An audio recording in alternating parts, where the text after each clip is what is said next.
10장 15절로 23절 말씀 함께 봅니다. 이사야 10장 15절로 23절 말씀. 도끼가 어찌 찍는 자에게 스스로 자랑하겠으며 톱이 어찌 켜는 자에게 스스로 큰 채 하겠느냐. 이는 막대기가 자기를 드는 자를 움직이려 하며 몽둥이가 나무 아닌 사람을 들려함과 같음이로다. 그러므로 주 만군의 여호와께서 살찐 자를 파리하게 하시며 그의 영화 아래에 불이 붙는 것 같이 맹렬히 타게 하실 것이라. 이스라엘의 빛은 불이 되고 그의 거룩하신 이는 불꽃이 되실 것이니라. 하루 사이에 그의 가시와 찔레가 소멸되며 그의 숲과 기름진 밭의 영광이 전부 소멸되리니 병자가 점점 쇠약하여감 같을 것이라. 그의 숲에 남은 나무의 수가 희소하여 아니라도 능히 개수할 수 있으리라.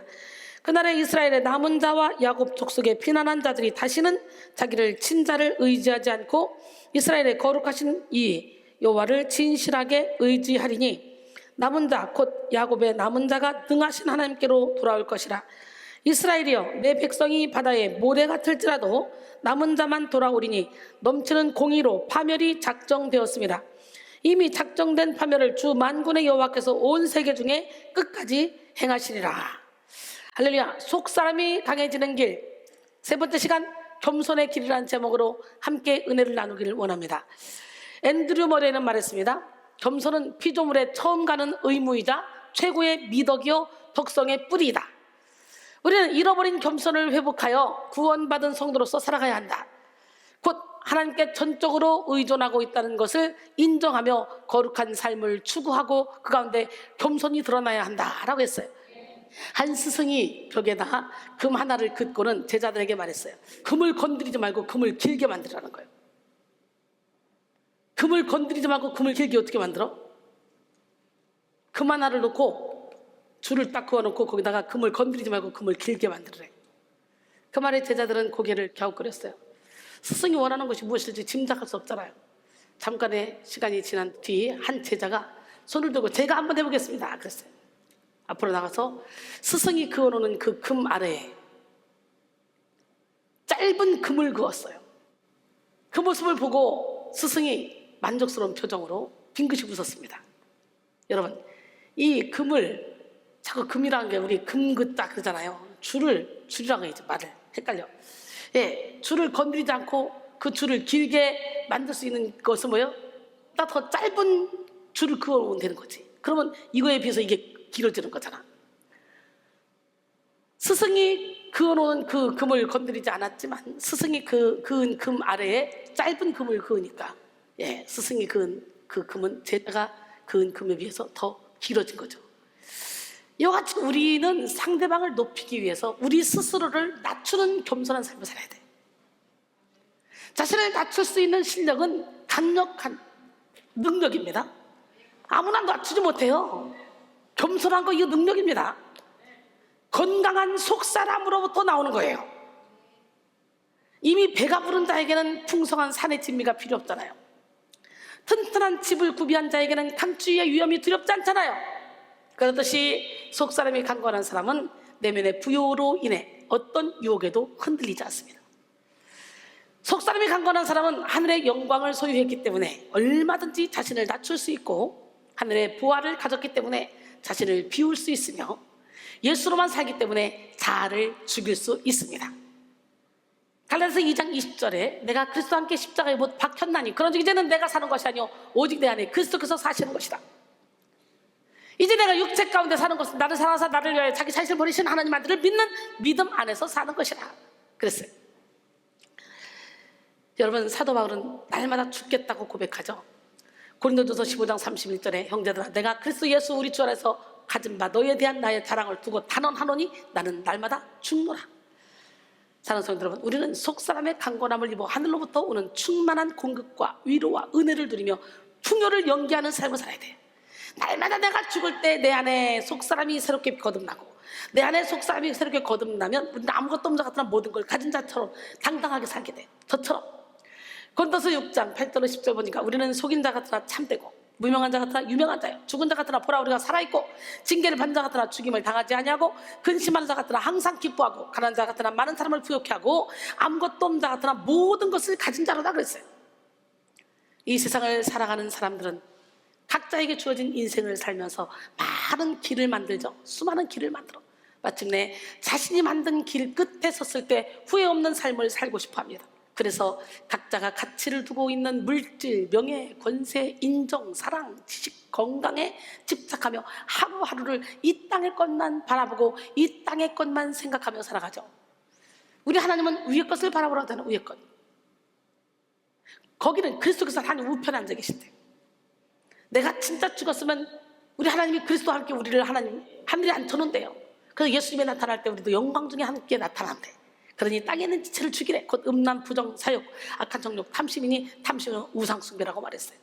골로새 3장 1절로 5절 말씀인데요. 마침내 자신이 원하는 것을 가졌을 때 형통한 삶을 살 수 있을 것이라 생각하죠. 그러나 막상 자기 계획이 이루어지고 원했던 꿈이 성취되고 바랐던 일들이 실현되어졌음에도 불구하고 만족하고 기뻐하는 사람은 그리 많지 않습니다. 많은 대중들에게 이슈가 될 만큼 부와 인기를 누리고 남들이 부러워할 만큼 성공의 자리에 오른 인기 스타들도 언제 변할지 모르는 자신의 위치와 언제든 추락할 수 있는 인기로 인해 불안해합니다. 늘 불안과 두려움, 염려와 걱정, 근심 속에서 불안전한 길을 가고 있는 것이 이 세상 사람들이죠. 실제로 이 세상은 높은 길로 가기 원해서는 경쟁을 해야 되고, 풍요의 길로 가기 위해서는 남의 것을 빼앗아야 되고, 인정받는 길로 가기 위해서는 가식의 옷을 입어야 한다고 부추기고 있습니다. 지금도 많은 사람들이 고통스러운 현실을 잊게 해줄 형통의 길을 찾아 헤매고 있습니다. 그러나 진정한 형통의 길은 어떠한 육체적인 조건이 충족되어진 길이 아닙니다. 형통한 길은 지식 있는 자, 물질 있는 자, 재능 있는 자가 낼 수 있는 길이 아니에요. 진짜 형통한 길은 건강한 내면을 가진 자가 누릴 수 있는 축복입니다. 시편 84편 5절에 주께 힘을 얻고 그 마음에 시온의 대로가 있는 자는 복이 있나이다. 어때요? 주께 힘을 얻고 그 마음에 시온의 대로가 있는 자. 여러분, 지금 여러분의 마음이 시온의 대로입니까? 아니면 골목길입니까? 아니면 저 깊은 산골의 길입니까? 시온의 대로를 내시기 원합니다. 이사야 26장 3절에 주께서 심지가 견고한 자를 평강하고 평강하도록 지키시니 이는 그가 주를 신뢰함이니이다 그랬어요. 사랑하는 성도 여러분, 형통한 인생의 비결은 우리의 내면에 있습니다. 죄로 인해 시끄러웠던 내면이 조용해지고 장애물이 많아서 정신없었던 내면이 깔끔해지며 즐비하게 널어놨던 우상들로 인해 좁아졌던 내면이 넓어지는 순간 이 마음에 시온의 대로가 열리는 거예요. 다 치웁시다. 할렐루야. 시온의 대로가 있는 자는 이 땅에서도 형통의 길을 내는 복된 삶을 살게 됩니다. 그러므로 우리는 형통의 길, 거룩한 길, 시온의 대로를 열기 위해 먼저 죄로 물든 자아를 십자가에 못 박고 속사람을 강건하게 해야 됩니다. 속사람이 강건한 자는 마음의 중심에 하나님을 모시고 날마다 시온의 대로를 확장해 나갑니다.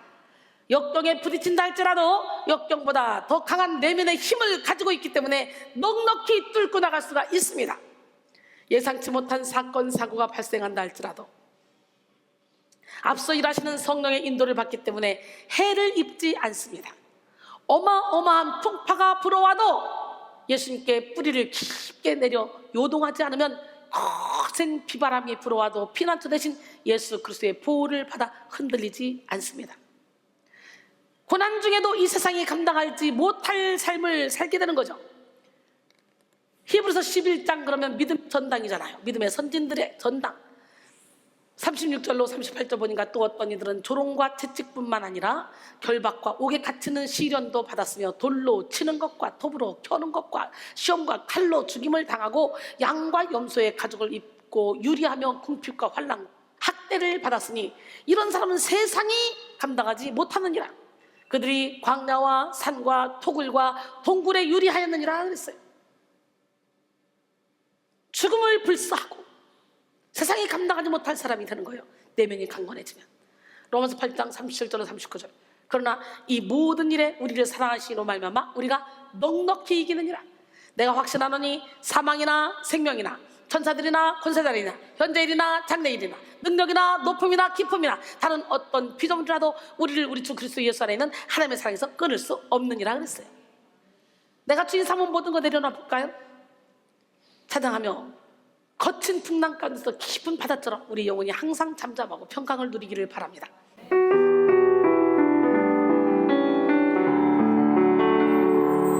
내가 주인 삼아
속사람이 강건한 사람은 이 세상이 병들어 침체되어 있을 때에도 이 세상을 압도할 만한 영적 권세로 무장하고 가뭄의 때에도 큰 수확을 내는 존귀한 삶을 살게 됩니다. 에레미야 17장 7절로 8절, 그러나 무릇 여호와를 의지하며 여호와를 의뢰하는 그 사람은 복을 받을 것이라.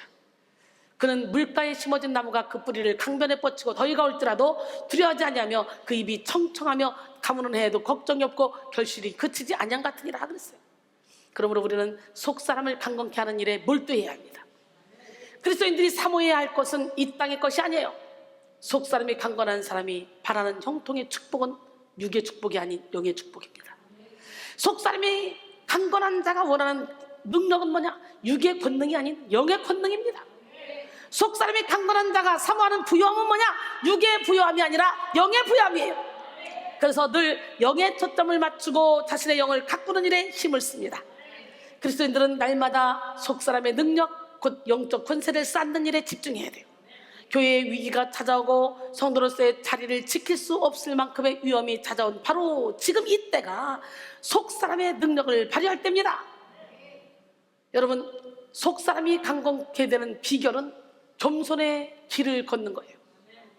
조지 무어는 겸손은 하늘의 아름다움을 펼쳐주는 보이지 않는 뿌리다 라고 말했습니다. 도르는 어둠이 빛을 드러내듯이 겸손은 하늘의 빛을 드러낸다 그랬어요. 하나님이 가장 기뻐하시는 것이 겸손이며 하나님이 가장 싫어하시는 것이 교만이야. 그래서 하나님이 싫어하시는 것은 17가지 있다 그랬죠? 잠언 6장 16절로 19절, 여호와께서 미워하시는 것 곧 그의 마음이 싫어하시는 것이 17가지니 곧 교만한 눈과 거짓된 혀와 무죄한 자의 피를 흘리는 손과 악한 계계를 깨는 마음과 빨리 악으로 달려가는 발과 거짓을 말하는 망령된 증인과 및 형제 사이를 이간하는 자니라 그랬어요. 이 찬양 안 할 수 없죠. 사랑하는 자들아, 우리 함께 찬양해볼까요?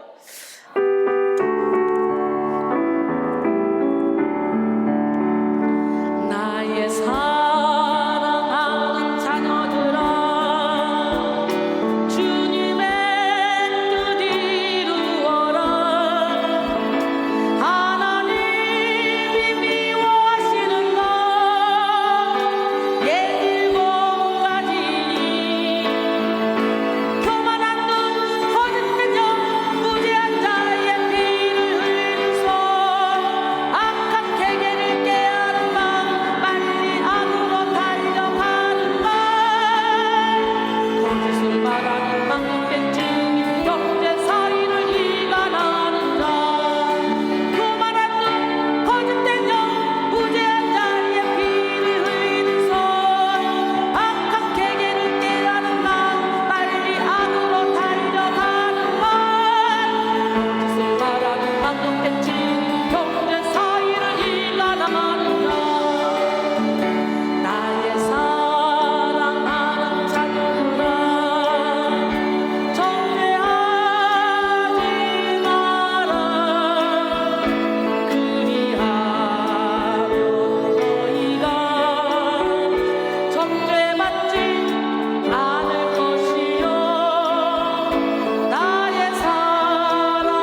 원하십니까?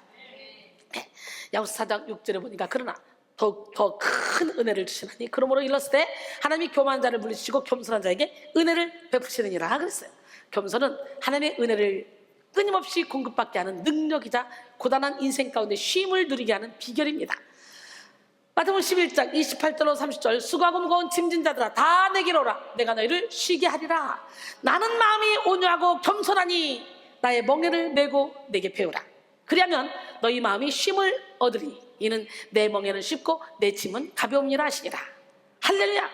겸손, 우리는 예수님의 겸손을 배워야 돼요. 앤드류 머레이의 예수님의 가르침에 나타난 겸손에 대해서 한번 나눠보는데요.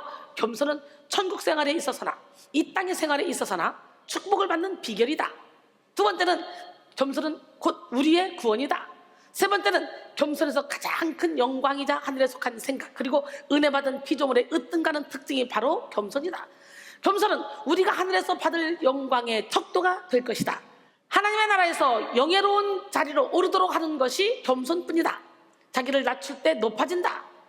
일곱 번째, 하나님과 사람을 향한 참된 겸손으로 가득하지 않으면 모든 것이 무가치하다. 여덟 번째, 겸손은 제자도의 가장 첫째되고 본질적인 부분이다. 아홉 번째, 주님이 보여주신 겸손으로 모든 이들이 종이 될 수 있어야 한다 라고 했어요. 주님이 보여주신 겸손으로 모든 이들의 종이 되어야 된대요. 우리는 예수님의 가르침을 따라 겸손하게 살아가야 돼요. 성도는 겸손의 길을 걸을 때 하나님의 보호를 받아 영적 전쟁에서 능히 승리할 수 있습니다. 더 정확히 표현하면 사탄은 겸손한 자를 건드리지 못해요. 베드로전서 5장 6절로 9절 보니까 그러므로 하나님의 능하신 손 아래서 겸손하라. 때가 되면 너희를 높이신다. 너희 염려를 다 주께 맡기라. 이는 그가 너희를 돌보심이라. 근신하라 깨어라. 너희 대적 마귀가 우는 사자같이 두루다니며 삼킬 자를 찾나니 너희는 믿음을 굳건하게 하여 그를 대적하라. 이는 세상에 있는 너희 형제들도 동일한 고난을 당하는 줄을 알미라 그랬어요. 사탄은 죄가 많은 곳에 거하고 싶어합니다. 음식물 찌꺼기가 있는 곳에 벌레가 꼬이듯이 사탄은 죄가 많은 곳을 찾아 마음 놓고 활동합니다. 그러나 겸손한 자의 내면은 너무나도 깨끗하여 사탄에게 먹을거리를 제공해주지 않아요. 그렇기 때문에 두 손 두 발 들고 떠나가게 돼 있는 거예요. 그러므로 영적 전쟁에서 완승을 거둘 수 있는 비결은 겸손으로 무장하는 거예요. 하나님은 겸손한 자를 끝까지 보호하십니다. 우리는 날마다 겸손으로 무장하여 하나님의 손에 붙들려야 돼요. 하나님의 손에 붙들린 자들은 승리하는 삶을 살 수 있습니다. 시편 147편 6절에 보니까 여호와께서 겸손한 자들은 붙드시고 악인들은 땅에 엎드러뜨리시는다 그랬어요. 사실 우리에게 허락된 영적 전쟁은 이미 승리가 보장된 싸움이잖아요. 예수님께서 십자가에 못 박히시는 그 순간 다 끝났어. 죄의 권세는 그가 찔림은 우리 허물 때문이요 그가 상함은 우리의 죄악 때문이라. 그가 징계를 받음으로 우리는 평안을 누리고 그가 채찍에 맞음으로 우리는 나음을 입었도다. 우리는 다양한 그릇 행하여 각기 책임을 갖거늘 여호와께서는 우리 모두의 죄악을 그에게 담당시키셨도다 그랬어요. 제가 여기서 이렇게 걸으면서 운동하면서 설교를 해야 될 것 같아요. 모든 나무의 건강은 뿌리 상태를 보고 안다는 것처럼 사람의 건강도 다리부터 약해진다네. 제가 하체가 약하거든요. 맨날 설교 좀 된다고 막 앉아서 하고 막 이러다 보니까 하체가 약해요. 운동을 못 해가지고 여기서 운동하면서 설교해야 돼요. 할렐루야. 예수님이 다 이겨놓으셨기 때문에 우리는 그 예수님만 믿으면 돼. 요한복음 16장 33절에 이것을 너희에게 이르는 것은 너희로 내 안에서 평안을 누리게 하려 함이라. 세상에서 너희가 환난을 당하나 담대하라. 내가 세상을 이겼노라. 할렐루야. 요한일서 4장 4절에 보니까 자녀들아 너희는 하나님께 속하였고 또 그들을 이겼나니 이는 너희 안에 계시니가 세상에 있는 자보다 크심이라. 그렇죠. 강한 자가 무장을 하고 자기 집을 지킬 때는 그 소유가 안전하되 더 강한 자가 와서 믿던 무장을 빼앗고 그의 재물을 나눈다고 하잖아. 강한 자는 사탄 마귀, 더 강한 자는 예수님이야. 더 크신 분이 우리 안에 계셔. 할렐루야. 요한일서 5장 4절 5절 자녀들아 너희는 하나님께 속하였고 또 그들을 이겼나니 이는 너희 안에 계시니가 세상에 있는 자보다 크심이라. 그들은 세상에 속한 거로 세상에 속한 말을 하며 세상이 그들의 말을 듣느니라 그랬어요. 그러므로 누구든지 예수 그리스도의 십자가를 튼튼히 붙잡고 담대히 싸우면 영적 전쟁에서 대승을 거두게 됩니다. 이 시간 여러분의 믿음을 확증해 보시기 바랍니다. 믿음만 있으면 돼요. 믿음이 이기네, 믿음이 이기네. 진짜? 예, 우리 믿음으로 달려갈까요? 여러분의 믿음을 확증해봐. 그리고 나 주의 믿음 갖고 달려간다고 고백해봐. 달려가보자고. 할렐루야.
고린도서 13장 5절에 너희는 믿음 안에 있는가? 너희 자신을 시험하고 너희 자신을 확증하라. 예수 그리스도께서 너희 안에 계신 줄을 너희가 스스로 알지 못하느냐? 그렇지 않으면 너희는 버림받은 자니라 그랬어요.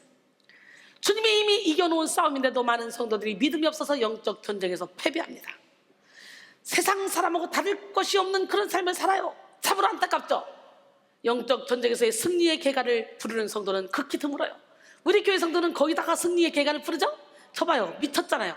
기뻐가지고, 즐거워가지고 막 영혼이 기뻐 뛰어요, 날마다. 예, 성도가 영적 전쟁에서 승리하지 못하면 이 세상 사람과 다를 바 없는 삶을 살게 되는 거예요. 우리는 영적 전쟁에서 승리해야 돼. 근데 영적 전쟁에서 승리하지 못하는 큰 이유가 뭔 줄 알아요? 바로 교만이에요. 교만은 패망의 선봉이잖아요. 우리가 영적으로 열리면요, 첫 번째로 찾아오는 손님이 교만이야. 네가 영권 제일 커. 야, 봐봐, 저 사람들 봐, 시커멓잖아. 저 사람들 자기들이 시커먼지도 몰라. 저 봐, 저거 보이니? 그러면서 자꾸 부추깁니다. 아니에요. 보이는 게 들리는 게 다가 아닙니다. 삶에서 열매를 맺어야 돼. 모든 사람과 더불어 거룩함과 화평함을 따르지 않으면 주를 볼 수 없다 그랬잖아. 모든 사람, 원수까지도 사랑하라 그랬잖아. 교만은 국어사전적으로 잘난 체하고 뽐내며 건방지다라는 뜻입니다. 이 교만은 몇 개로 분류할 수가 있는데요, 자만이라고도 하죠. 교만은 자만이란 자신이나 자신과 관련 있는 것을 스스로 자랑하며 뽐내는 것입니다. 교만은 사탄이 가장 좋아하는 죄악인데요, 교만은 사탄을 가장 많이 닮은 죄악의 모습이며 사탄이 마음껏 활동할 수 있는 틀을 내어주는 위험한 죄입니다. 그래서 C.S. 루이스는 교만은 영적인 암과 같기 때문에 빨리 뿌리를 뽑는 것이 좋다라고 했어요. 오늘 시간에 교만의 뿌리를 빨리 팍 뽑아냅시다. 본래 사탄은 타락하기 전 하나님을 찬양하던 천사였잖아요. 그러나 완악한 교만으로 인해 하나님 앞에 범죄하여 하나님께 버림받은 존재가 되었죠. 에스겔 28장 13절로 17절 보니까 내가 옛적에 하나님의 동산 에덴에 있어서 각종 보석 곧 홍보석과 황보석과 금강석과 황옥과 홍만호와 창옥과 청보석과 남보석과 홍옥과 황금으로 단장하였으며 내가 지음을 받던 날에 너를 위하여 소구와 피파가 준비되었도다. 너는 기름 부음을 받고 지키는 그룹이며 내가 너를 세움에 내가 하나님의 성산에 있어서 불타는 돌들 사이에 왕래하였도다. 내가 지음을 받던 날로부터 내 모든 길에 완전하더니 마침내 내게서 불의가 드러났도다. 내 무역이 많음으로 내 가운데 강포가 가득하여 내가 범죄하였도다. 너 지키는 그룹아, 그러므로 내가 너를 더럽게 여겨 하나님의 산에서 쫓아냈고 불타는 돌들 사이에서 멸하였도다. 내가 아름다움으로 마음이 교만하였으며 내가 영화로움으로 내 지혜를 더럽혔으며 내가 너를 땅에 던져 왕들 앞에 두어 그들의 구경거리가 되게 하였도다. 그랬어요. 여러분, 이후로 사탄이 머무는 곳에는 교만의 역사가 시작됐어. 사탄이 머무는 곳에는 반드시 교만이 있고 교만이 있는 곳에는 반드시 사탄이 진을 치고 있습니다. 교만함으로 인해 하나님께 버림받은 사탄은 하나님을 공격할 수 없어 하나님이 가장 사랑하시는 인간을 공격했습니다. 사탄은 교만이 하나님과 인간 사이를 갈라놓는 가장 빠른 비결이며 돌이킬 수 없는 수많은 죄를 만드는 죄의 근원이라는 사실을 알았기 때문이에요. 사탄은 먼저 아담과 하와를 공격하여 하나님같이 되고자 하는 교만한 마음을 갖게 했습니다. 창세기 3장 4절로 6절 뱀이 여자에게 이르되 너희가 결코 죽지 아니하리라. 너희가 그것을 먹는 날에는 너희 눈이 밝아져 하나님과 같이 되어 선악을 알 줄 하나님이 아심이니라. 여자가 그 나무를 본즉 먹음직도 하고 보암직도 하고 지혜롭게 할 만큼 탐스럽기도 한 나무인지라. 여자가 그 열매를 따먹고 자기와 함께 있는 남편에게도 주매 그도 먹은지라 그랬어요. 사탄의 공격에 의해 죄에 노출된 인간은 교만에 빠져 하나님을 대적했습니다. 창세기 11장 1절로 4절 온 땅에 언어가 하나요 말이 하나였더라. 이에 그들이 동방으로 옮기다가 시날 평지를 만나 거기 거류하며 서로 말하되 자 벽돌을 만들어 견고히 굽자 하고 이에 벽돌로 돌을 대신하며 역청으로 진흙을 대신하고 또 말하되 자 성읍과 탑을 건설하여 그 탑 꼭대기를 하늘에 닿게 하여 우리 이름을 내고 온 지면에 흩어짐을 면하자 하였더니 우리 이름을 내고 이걸 원어적 의미로 살펴볼 때 우리 스스로 이름을 짓자라는 뜻입니다. 구약에서 이름을 짓는다는 것은 지배권을 의미합니다. 즉 이름을 지어주는 사람이 지음받는 사람의 지배권을 행사한다는 뜻이 됩니다. 따라서 당시 바벨탑을 쌓던 인간들이 스스로 이름을 짓자는 것은 하나님의 존재를 무시하고 하나님의 지배를 받는 것을 거부하는 행위로 볼 수 있습니다. 이때부터 지금까지 인간들은 하나님의 통치를 벗어나 스스로 삶을 결정하고 살아가려는 교만에 빠져 살아가고 있습니다. 결국 교만이 만든 자기 중심성은 인간으로 하여금 하나님과의 단절, 이웃과의 단절, 자기 자신과의 단절한 삶을 살게 했습니다. 이에 대해 존 스토트는 악의 핵심은 자기 중심이라고 말하며 결국 한계를 모르는 자기 욕망에 사로잡힌 인간은 하나님, 이웃, 그리고 참된 자기 자신과 단절된 그런 삶을 살아간다. 관계의 분리와 단절의 교만이 현실이다 라고 말했습니다.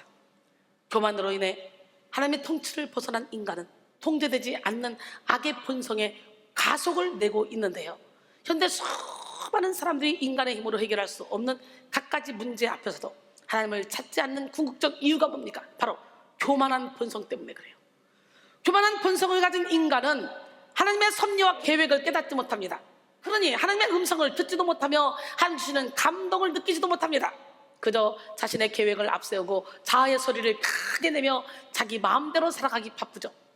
그러나 결국 자기 마음대로 사는 인생은 자기 영혼을 파멸시키는 수치를 불러옵니다.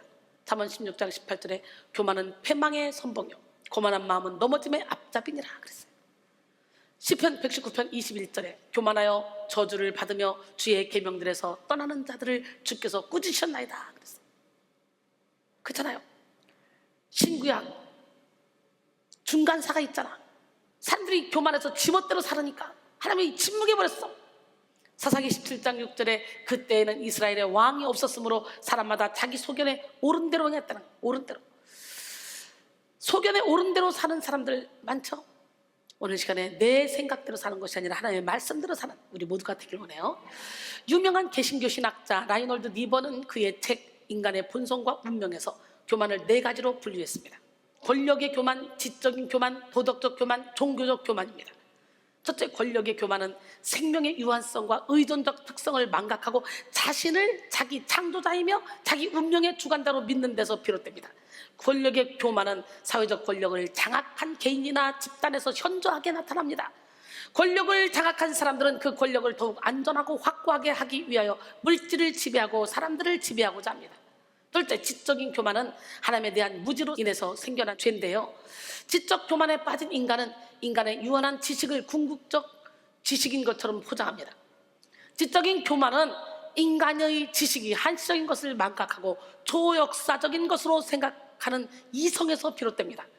지적인 교만에 빠진 사람들은 다른 사람의 한계와 부정적인 요소는 잘 발견해내지만 자신에게도 한계가 있다는 사실을 깨닫지 못해요.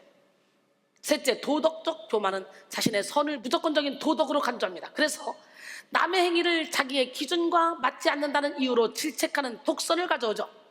도덕적 교만은 자신의 한정된 도덕을 궁극적 도덕이라고 생각하고 자신의 상대적인 그런 도덕 기준을 절대적인 것으로 생각하는 오류를 낳음으로 자기 기만과 자기 위장으로 표명됩니다. 도덕적 교만에 빠졌던 대표적인 인물로는 바리새인과 서기관들을 생각해 볼 수가 있어요. 넷째, 종교적 교만은 자기를 신격화하는 거예요. 최악의 교만은 종교적 교만인데, 종교적 교만에 빠진 사람들은요, 신을 자기 주장의 동맹자로 동원하며 그 신을 자신을 높이기 위해서 이용하는 거예요. 신을, 역사를 살펴보면 최악의 지배 계급 형태가 종교 계급이었음을 우리가 알 수 있어요. 예를 들어 인도의 카스트 제도나 중세 가톨릭의 종교 재판이 여기에 해당됩니다. 우리는 역사를 통해 편협, 독단, 독선, 자만, 잔혹성의 최후의 형태는 종교라는 이름으로 탄생된 것임을 볼 수 있어요. 죄 가운데 가장 근원적인 죄는 종교적 교만입니다.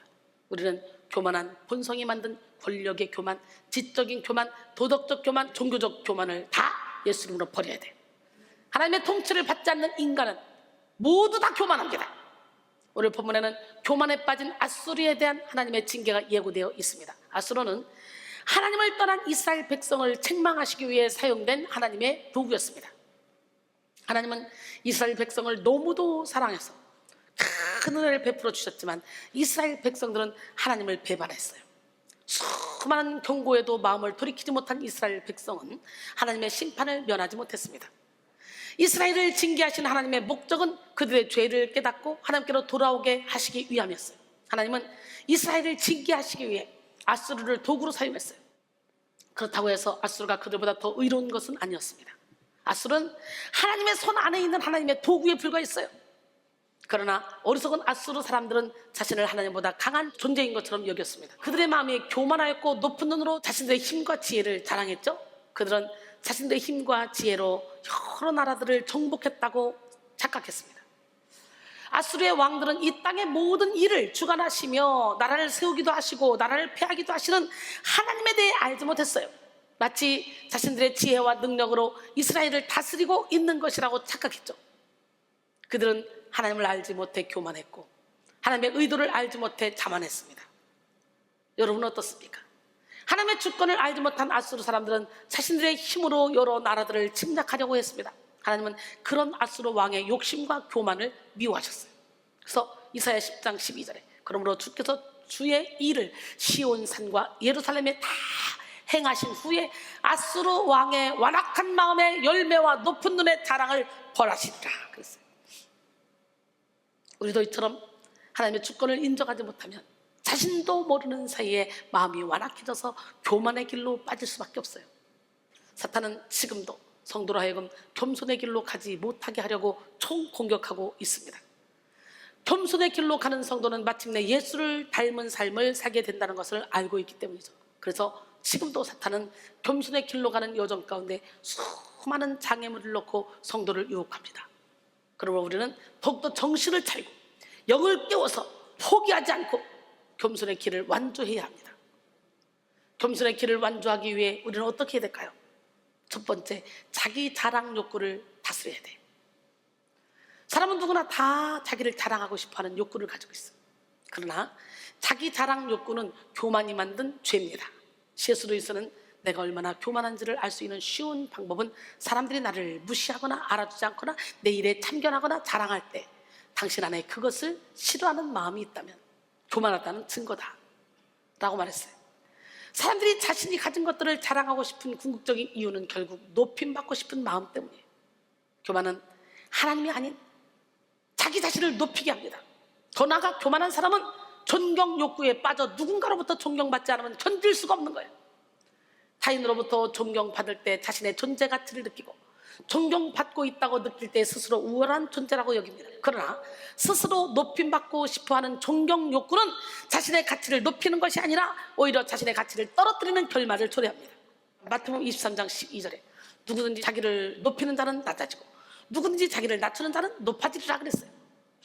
지나친 존경 욕구로 인해 힘든 삶을 살았던 대표적인 인물로는 사울왕이 있죠. 왕의 자리에 오르기 전에 하나님 앞에 겸손한 태도를 보였던 사울은 겸손의 길로 나가는 듯 했으나 왕의 자리에 오르자 교만해졌어요. 하나님의 은혜로 왕의 자리에 올랐던 사울은 자신의 힘으로 왕의 자리를 지키고자 몸부림을 쳤습니다. 하나님을 높이는 삶이 아니라 자신을 높이는 삶, 자신이 존경받고 싶은 그런 삶을 살았어요. 사울의 존경 욕구는 다윗 앞에서 적나라하게 드러났습니다. 블레셋과의 전투 후 대성을 거둔 이스라엘 사람들은 다윗을 칭찬했죠. 그러나 사울은 존경받는 다윗이 자기의 왕의 자리를 뺏을까 봐 이게 두려워서 다윗을 미워하고 다윗을 죽이려고 했죠. 참으로 안타까운 일이에요. 사무엘상 18장 6절 9절 무리가 돌아올 때 곧 다윗이 블레셋 사람을 죽이고 돌아올 때 여인들이 이스라엘 모든 성읍에서 나와서 노래하며 춤추며 소고와 경세를 가지고 왕 사울을 환영하는데 여인들이 뛰놀며 노래하여 이르되 사울이 죽인 자는 천천히요 다윗은 만만이로다 한지라. 사울이 그 말에 불쾌하여 심히 노하여 이르되 다윗에게는 만만을 돌리고 내게는 천천만 돌리니 그가 더 얻을 것이 나라 말고 무엇이냐 하고 그날 후로 사울이 다윗을 주목하였더라. 이처럼 극심한 존경 욕구에 빠진 사람은 누군가 자신보다 높아지는 것을 견딜 수 없어야 합니다. 자신보다 우월한 상대를 만나면 괴로워합니다.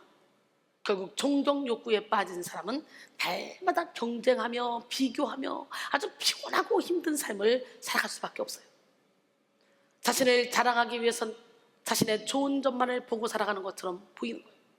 그러나 실제로 자기 자랑을 하기 위해 자신을 바라보면 자신에게 없는 것, 부족한 것들이 막 보이기 시작하죠. 자기 자랑의 모습입니다. 부족한 것을 채우기 위해 남을 깎아내리거나 자신을 채우려고 허덕이며 살아가죠. 이 허덕임의 끝은 채워지지 않습니다. 오히려 더 큰 불만족, 자기 불만족으로 다가오게 되죠. 우리는 자신을 바라보면 자신을 사랑할 수 없게 돼요. 우리는 존경 욕구로부터 벗어나기 위해 자기를 자랑하고 싶은 욕심을 다 버려야 돼. 사울은 아무것도 아니었던 자기에게 기름을 부으시고 왕으로 세우신 하나님을 기억했어야 했습니다. 자기가 잘나서 왕이 되었던 것이 아니라는 것을 생각했어야 돼요. 그러나 이미 높아진 마음은 그런 은혜를 다 망각해버리고 말았어요. 은혜를 기억하는 사람은 교만할 수 없습니다. 은혜를 기억하는 사람은 잠시 높아졌던 자리에서도 갈등 없이 쉽게 내려올 수 있습니다. 하나님은 스스로의 힘으로 자기를 높이는 자를 인정해 주지 않으십니다. 오늘 본문을 보면 하나님께서 스스로를 자랑하는 아수르의 어리석음을 드러내고 계심을 볼 수가 있어요. 오늘 본문 이사야 10장 15절에 도끼가 어찌 찍는 자에게 스스로 자랑하겠으며 톱이 어찌 켜는 자에게 스스로 큰 채 하겠느냐.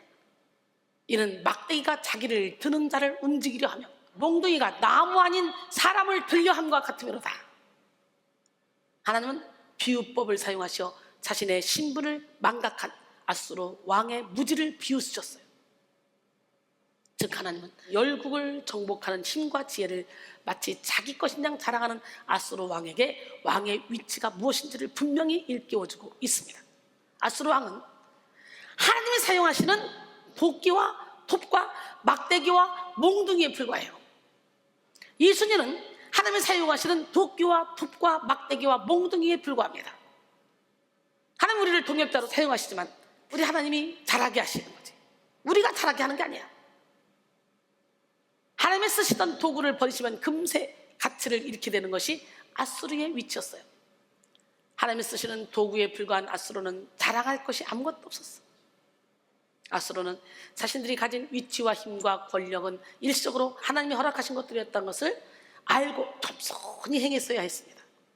그러나 그들은 자기 나라의 공적은 하나님께 돌리지 않았어요. 그저 자신이 가진 그 힘으로 지금까지 이렇게 공적을 쌓았다고 생각한 거예요. 그래서 하나님의 자리에 자기가 앉아있으려고 했던 거지. 여러분, 우리도 이와 같은 모습으로 하나님의 주권을 빼앗을 때가 있다는 걸 깨닫고 여러분 한번 여러분 자신을 돌아보시기 바랍니다. 하나님이 주신 재능, 물질, 시간, 지혜를 내 것인 것처럼 착각하며 나를 높이는 데 사용하지는 않았습니까? 저는요 1분 1초가 너무 바빠서 한꺼번에 한 개도 안 하고 한꺼번에 몇 개씩 일을 하면서 밤에 잠을 못 자요. 영혼이 막 깨어서 오래됐어요. 몇십 년 전부터 그래요.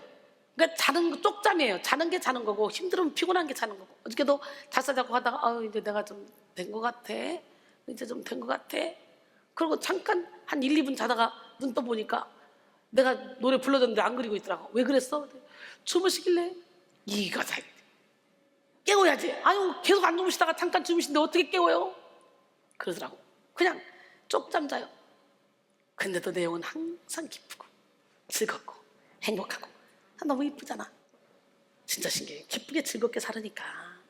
근데 우리 교회에 와서 함께 은혜 받는 성도들은요 올 때보다 훨씬 더 다 젊어졌어요. 주름도 다 없어지고 막 영혼이 기쁘니까 막 젊어져. 다들 이뻐져.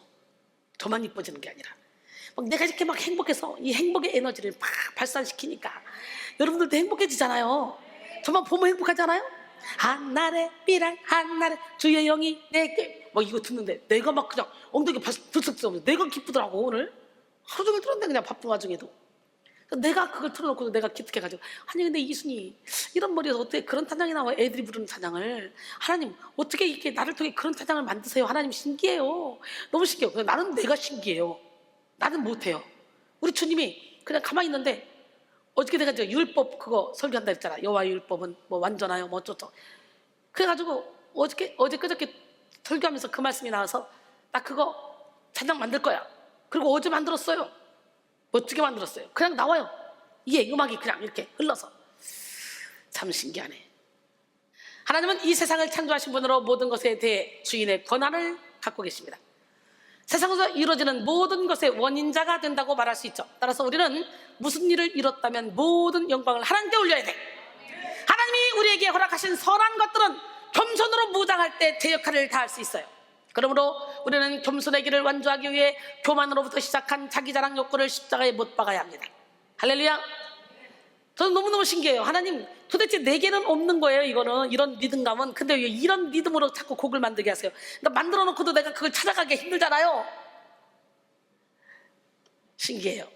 이런 찬양을 하려면 막 5분 간격으로 그냥 막 만들 수 있어요. 악보만 바로바로 그리면 그냥 나와. 그냥 내가 머리 안 짜고 여기서 흘러나온 대로 그냥 흘려버려. 오늘 그런 은혜가 여러분에게도 있어지기 원해요. 두 번째, 성도는 겸손의 길을 완주하기 위해서 어떻게 해야 되냐? 자보 본능을 꺾어야 돼. 뭘 꺾어야 돼? 자보 본능을 꺾어야 돼. 우리는 이 못된 변호사를 둬가지고 무슨 일만 딱 터지면 벌써 나도 모르게 여기서 막 거짓말이 막 나온다. 내가 말하기도 전에 먼저 그냥 자동적으로. 맞아 안 맞아? 자보 본능이야 그게. 이거 꺾어야 돼. 이거 꺾어야 돼. 자아의 본능은 계속해서 죄를 원하고 욕심을 따르는 삶을 살게 하기 때문에 겸손의 길을 가는 성도에게 큰 장애물이 됩니다. 그러므로 성도는 겸손의 길을 완주하기 위해 자아의 본능을 꺾어야 됩니다. 우리의 자아는 생각보다 견고하고 완악하여 하나님이 이루시는 일들을 믿지 못할 뿐만 아니라 하나님의 뜻에 대적하게 합니다. 그래서 하나님의 말씀이 선포되어도 믿음으로 받아들이지 못하고 하나님의 사랑으로 징계해 주셔도 깨닫지 못합니다. 왜곡된 자아로 인해 하나님의 뜻을 왜곡하고 상처난 자아로 인해 아무것도 아닌 일에도 상처에 쌓입니다. 하나님의 손길을 거부하는 자아는 고립된 삶을 살게 하고 하나님의 주권을 대적하는 자아는 독단적인 삶을 살게 합니다. 그러므로 성도가 자아를 죽이지 않으면 결코 하나님의 뜻대로 살아갈 수 없습니다. 겸손의 길을 완주하기 위해 성도는 필수적으로 자아를 죽여야 돼. 죽읍시다. 하늘의 미랄이 돼요. 죽어야 돼. 한 번 또 해야 되긴 어쩔 수 없이.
막 슬프게 안 부르고 막 깨지는 것도 막 기쁘게 부르니까 2021년 아주 세상이 우울한데 막 여기만 오면 막 행복해지는 거야. 엉덩이 들썩들썩. 근데 나도 모르게 들썩들썩 하다 보니까 죽었네. 성도는 믿음의 길, 겸손의 길을 향한 첫걸음을 떼기 위해 먼저 자기를 부인해야 돼. 자기를 부인하지 않으면 순간순간 다가오는 유혹과 핍박이 겸손의 길로부터 벗어나 다른 길의 경로를 찾게 하기 때문입니다. 누구든지 나를 따라오려거든 자기를 부인하고 자기 십자가를 지고 나를 따를 것이라 말했어요. 또 교만하면 남에게 상처를 주고 남을 힘들게 만듭니다. 교만한 사람은 세상에 자기보다 잘난 사람이 없어요. 그렇기 때문에 교만한 사람 옆에 가면 마음이 불편해, 괴로워지는 거예요.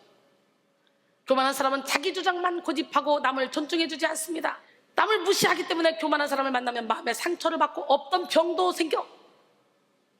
잠언 13장 10절에 교만에서는 다툼만 일어날 뿐이니라. 겉면을 뜯는 자는 지혜가 있느니라 그랬어요. 사탄은 성도가 겸손의 길을 가는 걸 포기하게 하기 위해서 자아를 고집하게 만들어요. 자아를 고집하는 성도는, 자아가 뭐야? 나야 나.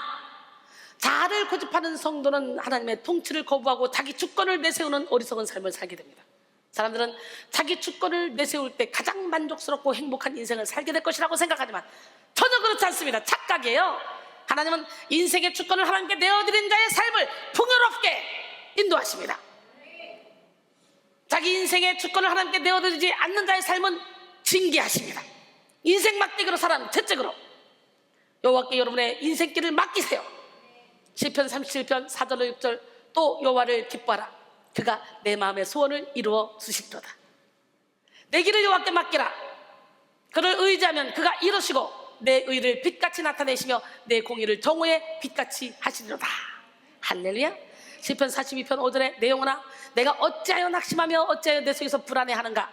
너는 하나님께 소망을 두라. 그가 나타나 도우심으로 말미암아 내가 여전히 찬송하리로다. 본문에서 하나님은 하나님의 주권을 인정하지 않은 아수르 민족에게 어떤 징계를 내리실지 경고하셨습니다. 본문 16절에 보니까 그러므로 주 만군의 여호와께서 살찐 자를 파리하게 하시며 그의 영화 아래에 불이 붙는 것 같이 맹렬히 타게 하실 것이다. 주 만군의 여호와, 여기에 해당하는 주는 하돈으로 여호와 하나님이 주권자이심을 강조하고 있습니다. 오늘 말씀은 아수르 왕이 아무리 많은 왕국들을 점령했다 할지라도 진정한 왕은 오직 만군의 하나님 여호와 한 분뿐이심을 나타내고 있습니다. 우리의 삶도 마찬가지예요. 우리가 아무리 많은 것을 가졌어도 많은 일을 행하고 많은 업적을 쌓았다 할지라도 우리 삶의 주권자는 오직 하나님 한 분뿐입니다. 하나님은 인생의 주권을 하나님께 내어드린 자의 삶을 들어 수많은 일들을 행하십니다. 그러나 하나님의 주권을 망각하고 자신을 고집하는 사람은 더 이상 하나님으로부터 오는 축복을 받지 못합니다. 오늘 본문 16절에는 살찐 자를, 여기에 해당하는 맛이 많은 기름짐이라는 의미인데요, 이는 아수르의 모든 풍요로운 것들, 즉 경제, 왕실, 국방, 국력 등등 탁월함을 나타내고 있습니다. 그리고 파리하게 여기에 해당하는 나좀은 양이나 질이 턱없이 부족한 상태를 의미하는 거예요. 이는 아무리 많은 부를 가진 아수르라 할지라도 여호와 하나님께서 저항할 수 없이 강한 능력으로 피폐하게 하실 수 있음을 나타내고 있습니다. 하나님은 오늘 말씀을 통해 하나님의 주권 앞에 굴복하지 않는 아수르가 자랑하는 모든 영광과 번영, 힘과 권세를 완전히 소멸시킬 것을 분명히 말씀하고 계십니다. 이와 같이 하나님은 하나님의 주권 앞에 굴복하지 않는 우리의 삶을 기뻐하지 않습니다. 하나님의 뜻을 거스르는 자아의 본능을 꺾으셔서 겸손의 길로 완주하기를 바라십니다. 할렐루야. 세 번째, 겸손의 길을 완주하기 위해서 자기 의존적 성향을 버려야 합니다. 성도는 겸손의 길을 완주하기 위해 매 순간 자기를 의지하지 말고 오직 하나님만 의지해야 돼요. 겸손의 길은 생각보다 평탄하지 않을 수 있습니다. 자기를 부인해야 되고 자기 욕심을 버려야 되고 교만의 본능을 꺾어야만 걸을 수 있는 길이기 때문에, 그래서 우리는 하나님의 능력을 의지하지 않으면 결코 겸손의 길을 완주할 수 없다는 걸 알아야 돼요. 한 걸음 한 걸음 하나님만 의지할 때 우리는 바른 길로 갈 수 있습니다. 그러나 하나님을 의지하지 않는 자기 의존적 성향을 가진 사람은 하나님으로부터 분리된 삶을 살아갑니다. 하나님으로부터 분리된 사람은 독립적 존재로 살아가며 하나님의 지배가 아닌 자아의 지배를 받게 되죠. 오스왈드 챔버스는 하나님으로부터 독립하려는 자아를 십자가에 못 박으십시오 라고 했어요. 애초부터 인간은 하나님으로부터 독립되어 살아갈 수 있는 존재가 아니에요. 요한복음 15장 5절에 나는 포도나무요 너희는 가지라. 그가 내 안에 내가 그 안에 거하면 사람이 열매를 많이 맺나니 나를 떠나서는 아무것도 할 수 없음이라고 했어요. 오늘 주님을 주인으로 모셔봐. 주님 오신 날이 돼야 돼. 바로 지금이. 그러면 여러분 수도 없이 많은 열매를 맺고 새 생명을 얻고 행복하게 살 수 있어요. 할렐루야. 예, 함께 찬양합니다. 주님 오신 날. 주님 오신 날, 기쁘고 즐거운 날. 주님 오신 날, 마귀가 패배하는 날. 주님 오신 날, 모든 결박 부러지는 날. 주님 오신 날, 진리 안에 자유하는 날. 주님 오신 날, 사망 권세 이기는 날. 주님 오신 날, 어둠이 떠나가는 날. 주님 오신 날, 새롭게 거듭나는 날.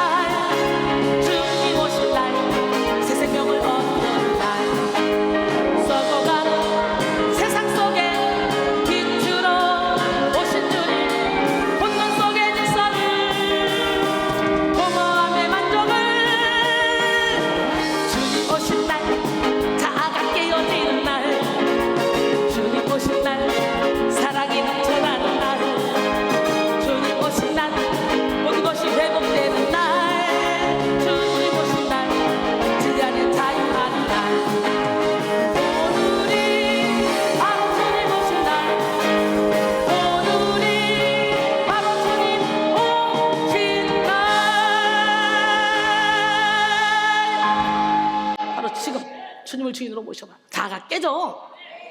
자아를 깨뜨려. 자아를 새롭게 거듭나야 돼. 인간은 하나님을 떠나서는 살 수 없는 존재입니다. 하나님께 존속되지 못한 인간은 실상 죽은 인생을 사는 거예요.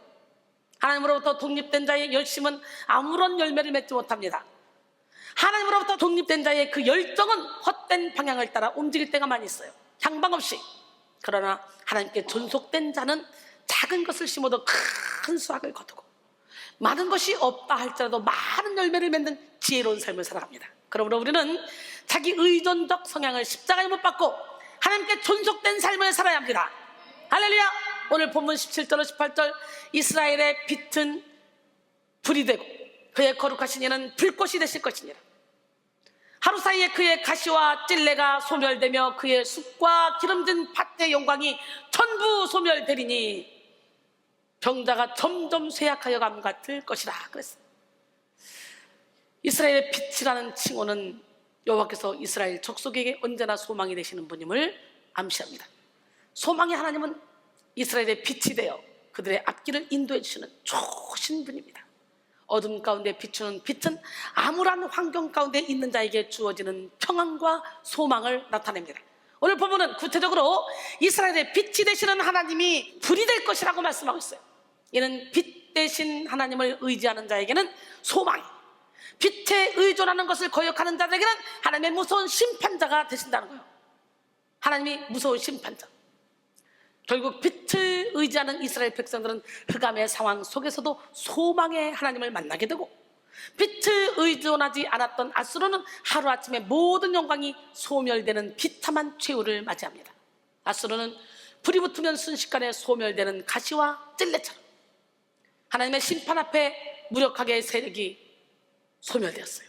이처럼 하나님을 의지하지 않고 자기를 의존한 자의 최후는 비참합니다. 그러므로 우리는 겸손의 길을 완주하기 위해 빛 대신 하나님을 의지해야 됩니다. 이 시간 여러분에게 아직 남아있는 자기 자랑 욕구, 자기 보호 본능, 그리고 자기 의존적 성향을 십자가에 못 박으시고 겸손의 길로 나가는 기적의 시간이 되길 원해요. 갖가지 죄악을 만드는 교만한 본성을 벗기 위해서 먼저 자신 속에 있는 교만을 깨닫고 인정해야 돼요. C.S. 루이스는 교만에 이르지 않는 첫 번째 단계는 내가 교만한 사람이라는 사실을 인식하는 것이다 라고 했어요. 각자의 모양과 모습이 다를 뿐 사람들은 저마다 고집스러운 교만에 빠져 하나님의 뜻을 대적하고 있습니다. 사랑하는 성도 여러분, 우리는 속히 교만을 버리고 겸손의 길로 나가야 돼요. 교만을 버리지 않으면 아무리 똑똑하고 재능이 있어도 하나님께 쓰임받지 못합니다. 하나님은 교만한 자를 사용하지 않아요. 물리쳐요. 겸손한 자에게 은혜를 주셔요. 하나님은 부족하고 연약해도 겸손히 하나님을 의지하는 자를 만들어 쓰시는 분이에요. 고린도전서 1장 26절 29절 형제들아 너희를 부르심을 보라. 육체를 따라 지혜로운 자가 많지 아니하며 능한 자가 많지 아니하며 문벌 좋은 자가 많지 아니하다. 그러나 하나님께서 세상에 미련한 것들을 택하사 지혜인 자들을 부끄럽게 하려 하시고 세상에 약한 것들을 택하사 강한 것들을 부끄럽게 하려 하시며 하나님께서 세상에 천한 것들과 멸시하는 것들과 없는 것들을 택하사 있는 것들을 폐하려 하시나니 이는 아무 육체도 하나님 앞에서 자랑하지 못하게 하려 하심이라 그랬어요. 그러므로 하나님 우리를 쓰시기 전에 먼저 허락하시는 훈련은 겸손의 훈련이에요. 하나님은 우리가 철저히 하나님만 의지하게 하시려고 자기를 신뢰하는 마음, 자기를 높이고 싶은 마음을 꺾으십니다. 하나님은 베드로를 들어 사용하시기 위해 먼저 베드로 속에 있는 죄와 직면하게 했어요. 깊은 데로 가서 그물을 던져라 할 때 배가 찢어질 정도로 고기를 많이 잡았죠. 그때 베드로가 고백하는 거예요. 누가복음 5장 8절에 시몬 베드로가 이를 보고 예수의 무릎 아래에 엎드려 이르되 주여 나를 떠나소서 나는 죄인으로소이다. 죄를 자각하게 하는 거예요. 빛이 들어오면 내 죄가 깨닫게 돼. 또한 우월의식에 빠져있던 사도 바울을 사용하시기 위해 먼저 그의 교만을 깨시고 사도 바울 속에 있는 죄를 적나라하게 드러내셨죠. 로마서 7장 9절에 전에 율법을 깨닫지 못했을 때는 내가 살았더니 계명의 이름에 죄 있는 사람은 난 죽었다. 은혜에 깊이 들어가면 들어갈수록 내 안에는 죄가 살아나게 돼 있어. 이렇게 죄가 살아나니까 그때부터 싸우는데 두 가지 법이 있는 걸 알아. 21절로 24절 그러므로 내가 한 법을 깨달았느니 곧 선을 행하기 원하는 나에게 악이 함께 있는 것이로다. 내 속사람으로는 하나님의 법을 즐거워하되 내 지체 속에서 한 다른 법이 내 마음의 법과 싸워 내 지체 속에 있는 죄의 법으로 나를 사로잡는 것을 보는도다. 오라 나는 곤고한 사람이로다. 이 사망의 몸에서 누가 나를 건져내랴 그랬어요. 사도 바울은 치열한 죄와의 싸움을 통해 자신이 얼마나 무력하고 얼마나 연약한 존재인지 처절히 깨달았습니다. 죄인과 동시에 하나님의 긍휼과 은혜를 입은 존귀한 자라는 겸손한 정체성을 갖게 되었어요. 여러분, 죄인 중에 괴수라고 하잖아. 디모데전서 1장 15절로 16절, 미쁘다 모든 사람이 받을 만한 이 말이요, 그리스도 예수께서 죄인을 구원하시려고 세상에 임하셨다 해도다. 죄인 중에 내가 괴수니라. 그러나 내가 긍휼을 입은 까닭은 은혜로 예수 그리스도께서 내게 먼저 일체 오래 참음을 보이사 후에 주를 믿어 영생 얻는 자들에게 본이 되게 하려 하십니다. 할렐루야. 결국 본이 됐잖아요, 사도 바울이. 죄인 걸 깨달으면서. 고린도전서 11장 1절에 보니까 내가 그리스도 예수를 본받는 자가 된 것 같이 너희는 나를 본받는 자가 되라 그랬어요. 근데 사도 바울은 뭐라고 고백해요? 고린도전서 15장 10절에 그러나 내가 나 된 것은 하나님의 은혜로 된 것이니 내게 주신 그의 은혜가 헛되지 아니하여 내가 모든 사도보다 더 많이 수고했으나 내가 한 것이 아니오 오직 나와 함께 하신 하나님의 은혜로라 그랬어요. 여러분, 우리 또한 겸손의 훈련을 통과할 때 하나님께 쓰임받을 수 있습니다. 물론 자아를 꺾는 훈련의 시간은 매우 혹독합니다. 고됩니다. 그러나 자기를 비우는 만큼 하나님의 영광을 누리게 됩니다. 자기를 포기하는 만큼 자유할 수 있습니다. 자기를 낮추는 만큼 하나님이 높여주시는 고귀한 삶을 살게 됩니다. 마가복음 10장 43절로 45절, 너희 중에는 그렇지 않을 테니 너희 중에 누구든지 크고자 하는 자는 너희를 섬기는 자가 되고 너희 중에 누구든지 으뜸이 되고자 하는 자는 모든 사람의 종이 되어야 하리라. 인자가 온 것은 섬김을 받으려 함이 아니라 도리어 섬기려 하고 자기 목숨을 많은 사람의 대속물로 주려 함이니라 그랬어요. 앤드류 머레이는 자기를 낮춘다면 하나님께서 그를 높이실 것이다. 하나님의 사람을 높이기 위해 취하시는 방식에는 두 가지가 있다. 첫 번째, 준비 단계고 두 번째, 성취 단계다. 피조물에게 가장 중요한 일은 주님 앞에서 자신을 낮추는 것이다. 오직 자신이 하나님의 소유가 되었을 때만 자신을 버릴 수 있을 것이다 라고 했어요. 그렇습니다. 우리는 우리 거 아니에요. 주님 거예요. 고린도전서 6장 19절로 20절, 너희 몸은 너희가 하나님께로부터 받은 바 너희 가운데 계신 성령의 전주를 알지 못하느냐? 너희는 너희 자신의 것이 아니라 값으로 산 것이 되었으니 그런즉 너희 몸으로 하나님께 영광을 돌리라 그랬어요. 할렐루야. 그러므로 우리는 겸손의 길로 나가는 여정 가운데 주어진 훈련을 반드시 통과해야 돼. 겸손의 훈련을 통과한 자는 하나님 앞에 자기 자신은 아무것도 아닌 존재임을 인정하게 됩니다. 그때 하나님은 겸손한 자를 통해 마음껏 일하십니다. 사랑하는 성도 여러분, 겸손의 길로 나갑시다. 그리스도인들이 가장 빛날 때는 겸손의 길을 걸을 때입니다. 여러 가지 능력을 행하는데 교만하다, 그 사람은 하나님의 능력이 아닙니다. 어둠도 얼마든지 능력을 흉내낼 수 있어요. 은혜를 받으면 받을수록 더 겸손해지는 거예요. 할렐루야. 겸손의 길을 걸 때 세상이 줄 수 없는 완전한 기쁨, 최상의 만족을 누릴 수 있습니다. 겸손의 표본이 되시는 예수 그리스도의 마음을 품고 겸손의 길로 나가는 여러분 모두가 되기를 원합니다. 빌립보 2장 5절로 8절, 너희 안에 이 마음을 품으라 곧 그리스도 예수의 마음이니 그는 근본 하나님의 본체시나 하나님과 동등됨을 취할 것으로 여기지 아니하시고 오히려 자기를 비워 종의 형체를 가지사 사람들과 같이 되셨고 사람의 모양으로 나타나사 자기를 낮추시고 죽기까지 복종하셨으니 곧 십자가에 죽으심이라 그랬어요. 예수님은 자신의 뜻과 권세를 완전히 포기함으로 아버지께서 자신 안에서 일하시도록 온전히 내어드렸습니다. 우리도 겸손을 사모하고 우리의 삶에서 하나님이 일하실 수 있도록 온전히 우리 자신을 내어드려야 됩니다. 겸손의 길을 걷는 자들의 모습을 우리가 살펴보면 여호와를 진실하게 의지하며 살아갑니다. 오늘 본문 20절, 그날에 이스라엘의 남은 자와 야곱 족속의 피난한 자들이 다시는 자기를 친 자를 의지하지 않고 이스라엘의 거룩하시니 여호와를 진실하게 의지하리니 그랬어요. 본문에서 의미하는 남은 자는 전쟁으로부터 살아남은 자들로서 하나님 앞에 거룩하게 살려고 노력한 자들로 이해할 수 있습니다. 족속은 야곱의 후손으로 이루어진 12지파 모두를 포괄하는 의미입니다. 즉 남은 자들과 피난한 자들은 패망 후에도 생존한 자들을 가리키는데요, 이들은 여호와의 의를 버리지 않고 성전을 재건하고 신정 공동체를 회복하려고 했어요. 하나님이 허락하신 징계로 말미암아 전쟁이 일어났지만 그 중에서도 하나님 앞에 바로 서서 살아남은 자들은 진지하게 진실하게 하나님을 의지하며 살았습니다. 의지하리니 여기에 해당하는 니시아는 든든한 것에 기대는 것을 의미하는데요, 즉 본문은 장차 남은 자들이 여호와 하나님께 기댄다는 것을 나타냅니다. 그런데 태도는 진실한 거예요. 과거에는 헛판한 것, 거짓된 것을 신뢰하였으나 이제 다시 회복시키는 하나님의 신실하심을 인하여 진실함 가운데서 하나님을 신뢰할 것임을 나타낸 것입니다. 내 생각, 내 판단을 의지하는 것은 교만한 것이나 자신을 내려놓고 하나님의 방법을 의지하는 것은 겸손한 것입니다. 진실한 마음으로 하나님만 의지해야 할 줄 믿습니다. 겸손의 길을 걷는 자들의 모습은 죄를 회개하며 하나님 앞에 부끄러움 없이 삶을 살아갑니다. 21절에 보니까 남은 자 곧 야곱의 남은 자가 능하신 하나님께로 돌아올 것이다. 할렐루야. 본문에서 사용된 돌아올 것이다에 해당하는 야슈브는 회개할 것이다 라는 의미로 이해할 수 있습니다. 돌아올 것의 원어 슈브는 다시 돌아오다, 회개하다 라는 의미를 포함하고 있는데요, 여러분, 오늘 회개하는 역사가 일어나고 여러분의 마음이, 여러분의 영혼이 주님께로 완전히 돌아오기를 원합니다. 시카고의 한 작은 교회에서 3살 된 소녀의 장례식이 있었어요. 장례의 마지막 순서로 사람들이 관 앞에 나가 아이의 모습을 대하며 작별 인사를 했습니다. 이때 한 사나이가 붉게 충혈된 눈에 누더기 같은 바지를 끌고 술 냄새를 풍기며 관 앞으로 다가가 아무도 모르게 죽은 아이의 신발을 벗겼어요. 그리고 식이 끝난 후 그는 그 신발을 35센트에 팔아 싸구려 술을 사 먹었어요. 그는 다름 아닌 죽은 아이의 아버지였어요.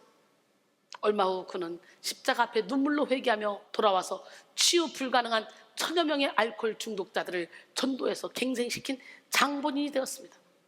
이 사람은 시카고 역사상 유명했던 복음 전도자 메일 트라더입니다.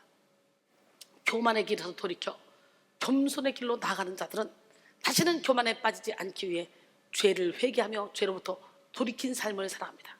더 깊은 의미로 이스라엘 백성들이 과거에 의지했던 자들을 다 더 이상 의뢰하지 않았고 이스라엘의 거룩한 자 하나님을 의지할 것에 대한 각오를 나타냅니다. 사랑하는 성도 여러분, 이제 교만함으로 인해 하나님을 의지하지 못했던 과거의 죄를 다 회개하시고 하나님만 의지하시길 바랍니다. 겸손의 길을 걷는 자들의 모습, 하나님의 세밀한 보호하심을 입으며 살아가요. 시편 36편 7절에 보니까 하나님이여 주의 인자하심이 어찌 그리 보배로우신지요. 사람들이 주의 날개 그늘 아래에 피하나이다. 겸손한 자는 하나님만을 신뢰하기에 주의 날개 그늘 아래 피합니다. 겸손한 자는 주의 날개 그늘 아래가 제일 안전하다는 것을 알고 있습니다. 하나님은 하나님의 자녀에게 가장 견고하고 확실한 피난처를 제공해 주시는 분이에요. 주의 날개는 하나님의 백성을 완전하게 보호하시고 돌보시는 하나님의 은혜와 사랑을 나타냅니다. 여기서 피하나이다는 상징적으로 신뢰하다, 소망을 가지다 라는 의미를 가지고 있습니다. 겸손한 자는 하나님만을 찾고 구합니다. 그들은 하나님의 세밀하신 보호를 입으며 살아가게 됩니다. 이사야 10장 22절 23절 오늘 본문이죠. 이스라엘이여 내 백성이 바다의 모래 같을지라도 남은 자만 돌아오리니 넘치는 공의로 파멸이 작정되었습니다. 이미 작정된 파멸을 주 만군의 여호와께서 온 세계 중에 끝까지 행하시리라 그랬어요. 우리 인생의 안전은 외부적인 환경이 보장해주지 못합니다. 안정과 평안을 누리는 인생은 하나님의 보호하심을 입을 때 주어집니다. 본문은 이스라엘 백성들의 수가 바다의 모래같이 많을지라도 안전을 보장해주지 못한다는 사실을 말씀하고 있어요. 결국 남은 자만 돌아오게 될 것임을 나타내고 있는 거예요. 오늘 여러분 남은 자가 되길 원해요. 모두가 예수 믿는다고 다 천국 가는 건 아니에요. 왜? 너무도 많은 사람들이 믿음이 없어요. 자기까지도 속고 있어요. 스스로도 속고 있어요. 여러분의 믿음을 확증해 보셔. 믿는 자들은 여기서 생수가 터져나와. 믿는 자들은 항상 기뻐하고 시주하고 기도하고 범사에 감사하는 주님의 말씀대로 살게 돼. 믿는 자들은 이웃을 내 몸처럼 살아가게 돼. 믿는 자들은 막 이적과 기적과 표적들이 막 나타나. 믿는 자들은 항상 이 안에서 평강을 누려. 왜? 우리 주님은 평안을 주시는 분이잖아요. 그게 안 되면 하나씩 내려놔야 돼. 장성한 분량에 이르도록 신의 성품에 참여하도록 하나씩 깨닫고 내려놔야 돼. 그래서 은혜를 깊이 받으면 자꾸 깨달아져. 깨닫는 게 은혜입니다. 인생의 문제는 깨달음의 문제예요. 깨달을 때 막 가슴이 아프고 부끄럽고 막 수치스럽고 할 거지만 관계없어요. 드러내어 고치는 하나님 앞에 다 내놓으세요. 인간은 누구나 똑같아. 종이 한 장 차이야. 여러분, 하나님은 거룩의 길, 겸손의 길로 가는 그런 자들을 남겨두시고 보호하시며 적들의 공격으로부터 보호해 주십니다. 하나님의 보호를 받는 것만큼 안전한 삶은 없겠죠. 하나님의 안위를 받는 삶만큼 평탄한 삶은 없겠죠. 하나님의 위로를 받는 삶만큼 평안한 삶은 없습니다. 하나님의 격려를 받는 삶만큼 담대한 삶은 없어요. 어때요? 이순이가 이렇게 살고 있잖아. 여러분이 하나님의 보호하심을 받기 원한다면 겸손의 길로 향한 발걸음을 멈추지 마시길 바랍니다. 겸손의 길로 향한 발걸음을 내딛어야 돼요. 결론적으로 오늘 우리는 속사람이 강해지는 길 세 번째 시간, 겸손의 길이라는 제목으로 은혜를 나눴어요. 영적 전쟁에서 승리하는 방법은 겸손의 길로 나가는 거예요. 마귀는 겸손을 가장 싫어해. 마귀는 겸손한 자에게 얻을 것이 없다는 사실을 알고 건드리지도 않아. 아무리 흔들어도 저거 교만해지지 않아. 흔들려. 그러나 교만은 마귀가 가장 좋아하는 속성입니다. 성도가 영적 전쟁에서 패배하는 이유는 교만하기 때문이에요. 그러므로 우리는 겸손의 길로 나가 교만을 무너뜨려야 돼요. 겸손의 길을 완주하기 위해 자기 자랑 욕구를 다스려야 됩니다. 자보호 본능을 꺾어야 됩니다. 자기 의존적 성향을 버려야 합니다. 겸손의 길을 걷는 자들의 모습은 여호와를 진실하게 의지하며 살아갑니다. 죄를 회개하며 하나님 앞에 부끄러움 없이 살아갑니다. 하나님의 세밀한 보호하심을 입으며 살아갑니다. 사랑하는 성도 여러분, 겸손의 길로 나가서 하나님과 사람 앞에 존귀함을 얻는 고귀한 삶을 살아가심으로 한 영혼을 주님께로 인도하는 축복의 통로로 쓰임받기를 주님의 이름으로 축원합니다. 그러기 위해서는 좋은 나무가 되어야 되겠지. 무슨 나무?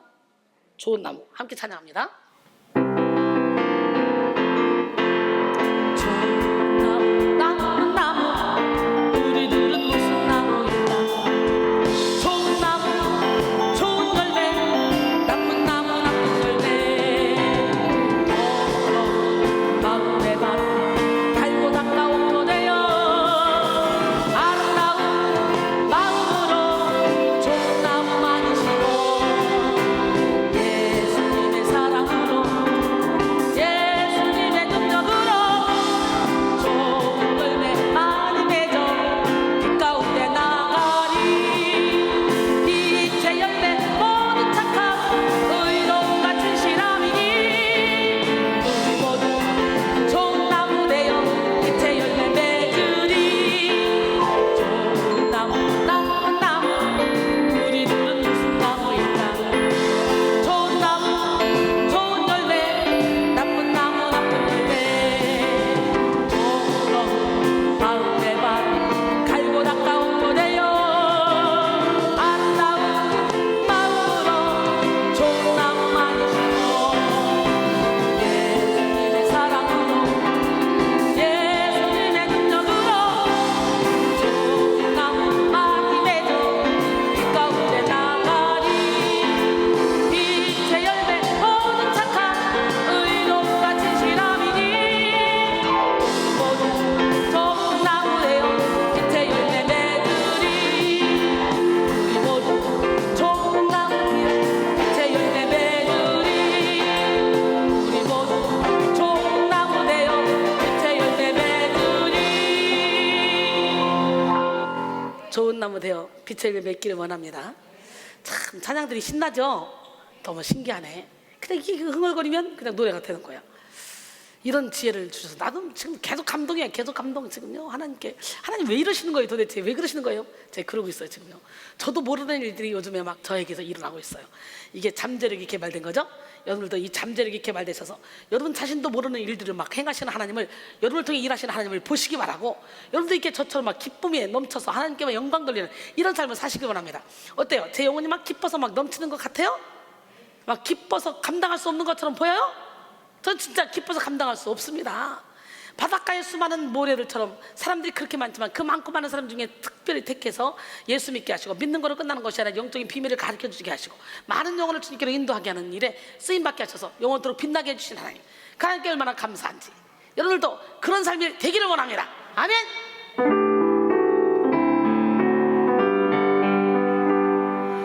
영원토록 빛나리.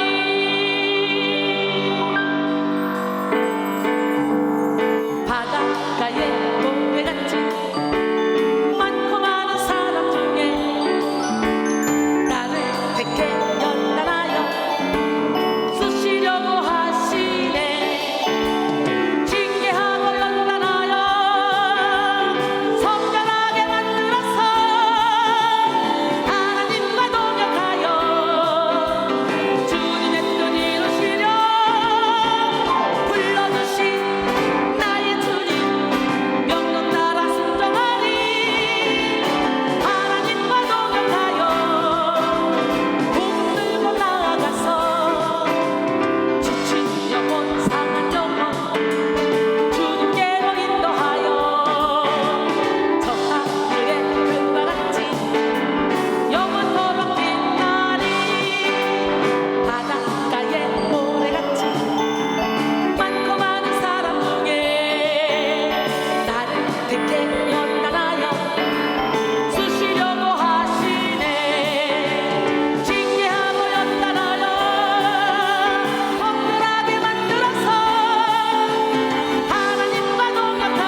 하나로 빛나기 위해서 오늘 성령의 기름 부음을 받아야 돼.